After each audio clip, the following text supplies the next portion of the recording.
Em nome do Pai, do Filho e do Espírito Santo. Amém. O anjo do Senhor anunciou a Maria, ela concebeu do Espírito Santo.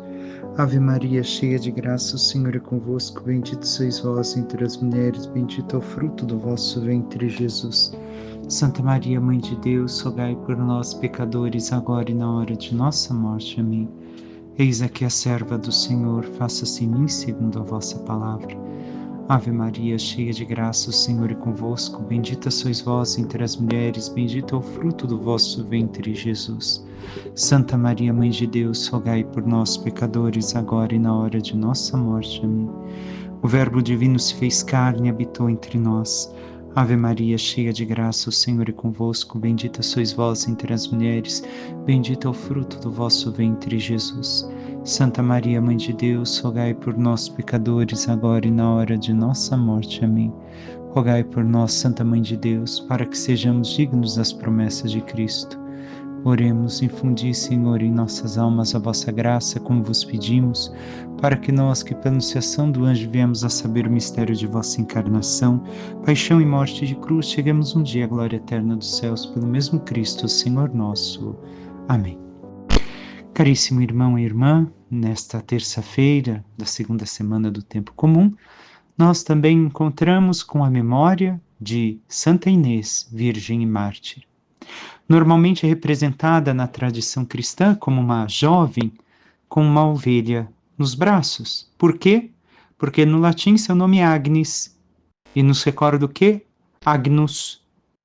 Então o cordeiro, que é justamente o próximo do latim do seu nome, e o cordeiro que simboliza justamente a pureza e a docilidade tão bem representadas na fé de Santa Inês. Santa Inês hoje é muito esquecida, mas até alguns séculos atrás era muito forte a devoção para com Santa Inês, justamente para com a pureza e a santidade de vida que ela deixou como exemplo para cada um de nós seguirmos, não importa a idade que estejamos.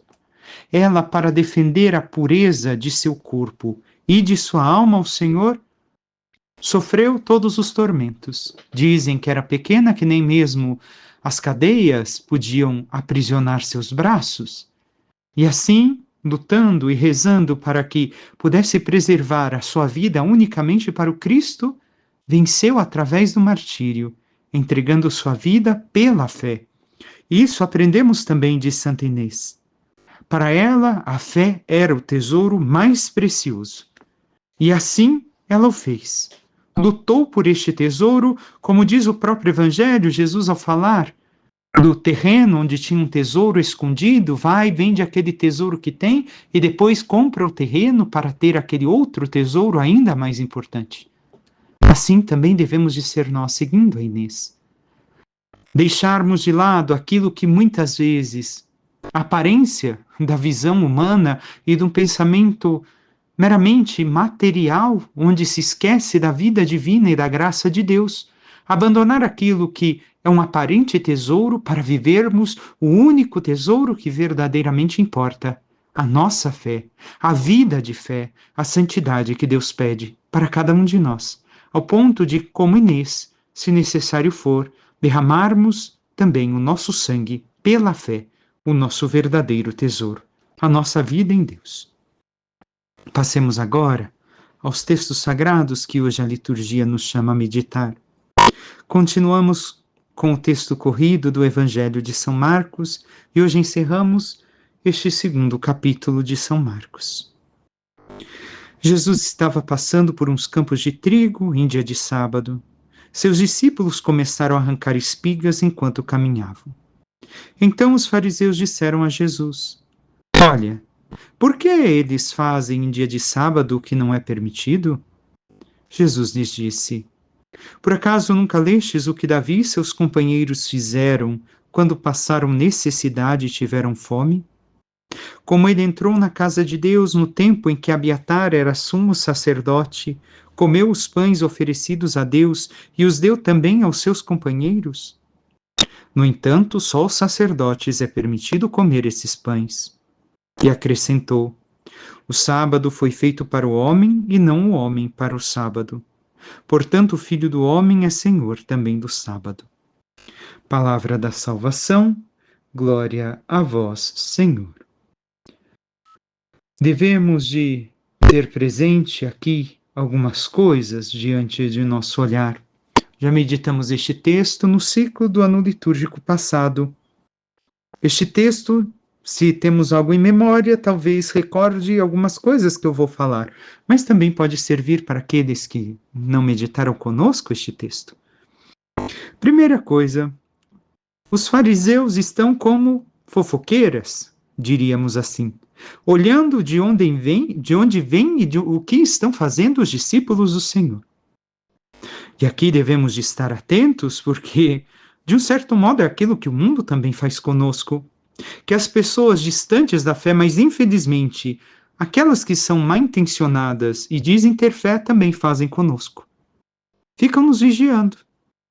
Não para nos ajudar a melhorar o nosso caminho espiritual, a adequar o caminho com Deus, mas criticar aquilo que estamos fazendo, nem sempre nos socorrer e ajudar no caminho da fé. E vemos esta maldade nos fariseus, mas também devemos de nos questionar, somos nós assim? Olhando e observando a vida dos outros para criticar, para julgar, para fofocar, ou alguns fatos que acontecem diante de nós, não estamos ali para isso, mas sim para socorrer o irmão e ajudá-los a crescer na fé? Então, a pergunta que fazem os fariseus é justa, porque colher espigas no dia de sábado era um pecado grave. Não podia ser feito. Estava quebrando justamente aquilo que não é, fazendo justamente aquilo que não era permitido em dia de sábado, quebrando o tempo do descanso, o tempo de estar com o Senhor. Mas há diversas coisas, e recordamos aqui o que meditamos e vamos acrescentar ainda algumas mais. Uma primeira, os discípulos não estão arrancando as espigas para obter um lucro com a venda das espigas, mas sim para saciar sua fome. Estão padecendo de fome e por isso colhem essas espigas para saciar a fome que têm. Então não estão fazendo, de certo modo, nada contra o mandamento, apesar de que o mandamento não fosse tão específico assim. Segunda coisa que deve de estar presente diante de nós. Por que o Senhor proibia e deu o sábado, como vamos escutar na última frase de Jesus, ou melhor, na penúltima frase de Jesus, no Evangelho de hoje? Porque devemos de compreender que o Senhor, no sétimo dia, descansou. Para nós, agora, não é mais o sábado, e sim o domingo, o dia da ressurreição do Senhor. Mas por que o Senhor deu esta lei? E aqui também, por que eles criticam os discípulos de Jesus por uma coisa aparentemente tão pequena? Porque o sábado é o coração da lei judaica. Mas eles viviam a letra e não o espírito. Qual é o coração da lei que deve de estar também presente para cada um de nós, com o domingo que nós devemos de viver e que muitas vezes muitos católicos não compreendem o domingo e tampouco o dia de descanso? O Senhor criou o mundo em 6 dias e no 7º dia descansou. Por quê? É o dia da semana que o Senhor doa para nós, para livrar da tentação de onipotência que nós temos. O homem que pretende trabalhar mais do que Deus manifesta uma vontade latente de dominar o tempo, as coisas e os outros. Vira escravo do seu trabalho. Não sabe relaxar. Não sabe ter um momento de gratuidade. Tudo é momento para trabalho. Próprio para preservar o homem destas terríveis tentações, Deus deu este mandamento. Nos salva com este mandamento do delírio de sermos onipotentes. E assim, com este mandamento, também nos deu esse dia para o quê? Para estarmos com Ele. E muitos não entendem isso. Para um cristão medieval era claro, Não é somente um dia de descanso, de folga do trabalho, mas é um dia para eu estar com Deus. Não que os outros dias da semana eu não esteja, não tenha momento de oração, de intimidade com o Senhor, mas é um dia especial, onde eu quero estar com aquele que eu digo amar. Tem um momento mais que especial, como a missa dominical ou ainda a missa solene. Infelizmente, muita gente o que faz? Domingo vai para a missa, é meu dia de descanso, e eu quero aproveitar do meu jeito e não estar com Deus o máximo que eu posso, então eu quero que a missa acabe logo. Não quero escutar, não quero ser evangelizado, não quero escutar a catequese, não. Então, quanto mais curta a missa for, melhor para mim. Caríssimo irmão e irmã, quem vive assim não entendeu o que é o domingo. O domingo é um dia especial para estar com o Senhor, assim como no tempo de um namoro. Tem-se o tempo especial para estar com o namorado e a namorada? A mesma forma é o domingo para o cristão. Da alma, como meditávamos, ainda neste domingo, com o texto justamente das bodas de Caná, a esposa que quer estar com o esposo, que quer estar com o seu amado. Então deve de ser para cada um de nós, não que não possamos descansar, aproveitar para algumas coisas que gostamos e não seja pecado, mas deve de ser o centro do nosso domingo, o estar com Deus, o ter um momento de maior qualidade com o Senhor. Mas nós temos vivido este tempo assim? Ou não? Simplesmente é para nossa diversão.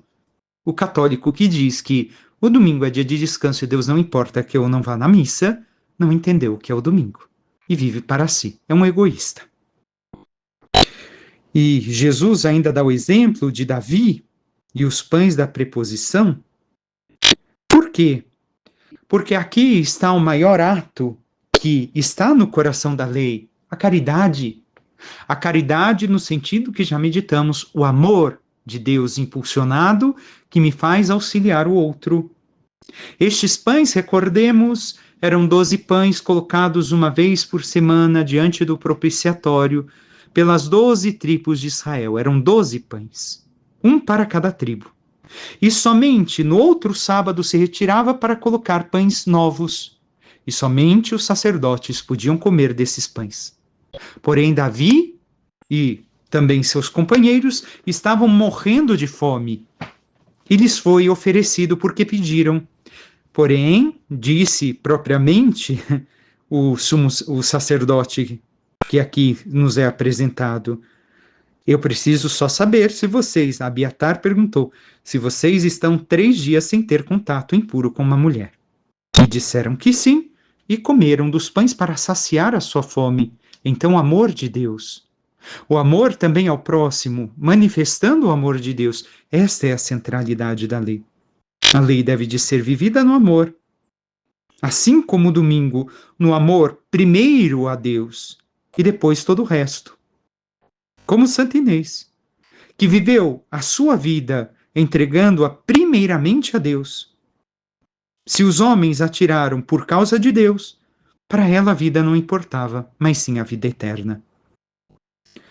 E assim, o texto encerrou com aquela frase justamente de Jesus: o sábado foi feito para o homem, e não o homem por causa do sábado. Então, a caridade deve prevalecer sobre o sábado, sobre a lei, porque eles necessitavam. E Jesus diz: portanto, o Filho do Homem é Senhor também do sábado. Com isso, Jesus não está menosprezando a lei e os mandamentos de Deus, mas mostrando como vivê-los e o como também nós cristãos devemos de viver. Com certeza, você que me escuta, todo domingo vai à missa, participa sempre das missas e dos momentos de fé da igreja. Mas tem vivido com este coração, com essa atenção, de um amor sincero a Deus? E o teu olhar para com os irmãos? É um olhar de quem quer ajudar ou de quem, como os fariseus, quer encontrar defeitos para colocar o outro por debaixo de você? Dizendo que o outro é menos que você porque tem pouco tempo que está na igreja, não faz isso, não faz aquilo, olha, não fez jejum, não fez tal coisa. Ou você está socorrendo alimentando espiritualmente este irmão e irmã, ou até mesmo fisicamente, ensinando a fé, ensinando o caminho do Senhor? Como temos feito isto? O Salmo, o refrão nos diz: o Senhor se lembra sempre da aliança. E mais adiante, o Senhor bom e clemente nos deixou a lembrança de suas grandes maravilhas. Ele dá alimento aos que o temem e jamais esquecerá sua aliança. Vemos a questão do alimento no Evangelho e também aqui no Salmo, que nos recorda o alimento da palavra e da Eucaristia que recebemos em cada celebração da missa. O Senhor não esquece da aliança que fez. E agora a nova e eterna aliança no sangue de seu Filho amado, na entrega de seu Filho na cruz. E nós temos nos alimentado daquilo que o Senhor nos oferece, da sua palavra, do seu amor. E, por fim, vamos agora à primeira leitura, que é justamente, mais uma vez, a carta aos Hebreus. Pulamos alguns versículos e estamos agora no capítulo 6. E nos diz o texto: Deus não é injusto para esquecer aquilo que estáis fazendo e a caridade que demonstrastes em seu nome, servindo e continuando a servir os santos. Mas desejamos que cada um de vós mostre até o fim este mesmo empenho pela plena realização da esperança. Para não serdes lentos à compreensão, mas imitadores daqueles que, pela fé e a perseverança, se tornaram herdeiros das promessas. Nos diz o que o autor desta carta, neste trecho que já escutamos, que devemos de perseverar na fé. Como Santa Inês, mais uma vez recordamos ela. Perseveros, ser severo consigo. E ser severo não quer dizer duro, rígido, mas cobrar de si mesmo. A minha proposta de vida, o Evangelho me pede tal coisa. Eu tenho que lutar para ser como Cristo quer. Eu tenho que me esforçar para ser uma pessoa melhor. Eu tenho que viver as virtudes. Não é a dureza, a rigidez da letra, mas o espírito. Eu preciso. Se eu não fizer isso, eu não serei segundo o coração de Deus. Porque Deus me pede, Deus espera a minha resposta de amor. E a resposta de amor passa por atos de amor, passa por mudança de vida. E nós temos perseverado, ou temos abandonado a nossa fé. Não temos tido essa perseverança de conhecer cada vez mais, melhor e viver aquilo que o Senhor nos diz. E segue o texto, falando das promessas feitas a Abraão, que foram confirmadas com juramento e são imutáveis. Pois quando Deus fez a promessa a Abraão, não havendo alguém maior por quem jurar, jurou por si mesmo, dizendo: Eu te cumularei de bênçãos e te multiplicarei em grande número. E assim Abraão foi perseverante e alcançou a promessa. Os homens juram, de fato, por alguém mais importante, e a garantia do juramento, por fim, põe fim a qualquer contestação. Sigamos o texto. Por isso, querendo Deus mostrar com mais firmeza aos herdeiros da promessa o caráter irrevogável da sua decisão, interveio com o juramento. Assim, por meio de 2 atos irrevogáveis, nos quais não pode haver mentira por parte de Deus, encontramos profunda consolação, nós que tudo deixamos para conseguir a esperança proposta, que é a glória dos céus. A esperança, com efeito, é para nós qual âncora da vida, segura e firme, penetrando para além da cortina do santuário, aonde Jesus entrou por nós como precursor, feito sumo sacerdote eterno na ordem de Melquisedeque. Mas fala de Abraão, sim, mas devemos de recordar que Deus não quebra sua promessa com Abraão, mas também que nós somos filhos de Abraão pela fé. Nós dizemos a Abraão o nosso pai na fé. E o destinatário da promessa, então, também somos nós. E, portanto, devemos de estar seguros que Deus vai cumprir com o que ele prometeu. Sua esperança não pode falhar, porque se apoia na perenidade do sacrifício e do sacerdócio de Cristo, que, se no Antigo Testamento era o sumo sacerdote que passava o véu do templo, agora é Jesus que entrou verdadeiramente nos santos dos santos. Por isso, a nossa esperança deve ser uma âncora segura e firme, na qual a nossa vida esteja fundada. Não é uma esperança cega, vazia, mas é a esperança de quem sabe que o Senhor vai cumprir com aquilo que prometeu. E voltamos uma vez mais a Santa Inês, que teve essa esperança firme, essa segurança na fé tão firme, que entregou o seu corpo para ser sacrificado por amor a Cristo na perseguição que sofreu, pela fé, por não querer abandonar a fidelidade a Deus e ao Evangelho. Que possamos também nós, então, aprender com Abraão, com Santa Inês, com todos os santos do Senhor, a seguirmos assim este caminho, nesta certeza, nesta firmeza, na esperança do céu que nos espera, vivendo cada dia melhor a nossa vida, segundo a vontade de Deus, com essa perseverança, insistindo em sermos pessoas segundo sua vontade.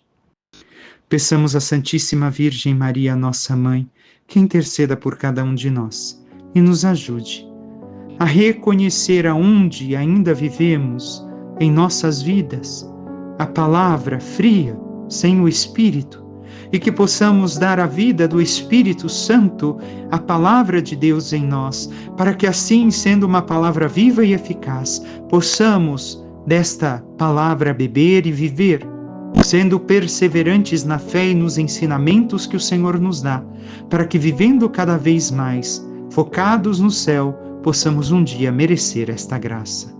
Louvado seja o nosso Senhor Jesus Cristo, para que sempre seja louvado. Por intercessão da Santíssima Virgem Maria, São José, seu castíssimo esposo, e Santa Inês, que hoje celebramos, mas também todos os santos e santas de Deus, desça sobre vós, sobre vossa família e tudo que vos pertence, a bênção do Deus Todo-Poderoso, Pai, Filho e Espírito Santo. Amém. Um excelente dia a todos, Deus os abençoe.